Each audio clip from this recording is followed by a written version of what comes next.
Gas सिलेंडरच्या स्फोटाने कॅटरिंगचे godown खाक, लाखो रुपयांचे नुकसान।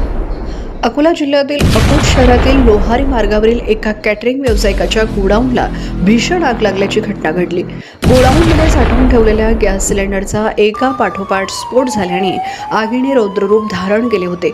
या घटनेत सुदैवाने कोणतीही जीवितहानी झाली नसली तरी व्यावसायिकाचे लाखो रुपयांचे साहित्य जळून खाक झाले आहे। पुण्यश्लोक अहिल्यादेवी होळकर कॉलनी परिसरात विजय इंगळे यांचा कॅटरिंगचा व्यवसाय आहे। त्यांनी आपल्या गोडाऊनमध्ये व्यवसायासाठी लागणारे साहित्य, अन्नधान्य आणि मोठ्या प्रमाणात गॅस सिलेंडर साठवून ठेवले होते। अचानक या गोडाऊनला आग लागली। आगीची तीव्रता इतकी भीषण होती की सिलेंडरच्या स्फोटामुळे गोडाऊनवरील टीनपत्रे हवेत दूरवर उडाली। यामुळे परिसरात भीतीचे वातावरण पसरले होते। घटनेची माहिती मिळताच नगर परिषदेच्या अग्निशमन दलाने घटनास्थळी धाव घेत आगीवर नियंत्रण मिळवले। महसूल विभागाच्या अधिकाऱ्यांनी घटनास्थळी भेट देऊन घटनेचा रितसर पंचनामा केला आहे। प्राथमिक अंदाजानुसार ही आग शॉर्ट सर्किटमुळे लागली असावी असा तर्क वर्तवण्यात येत आहे।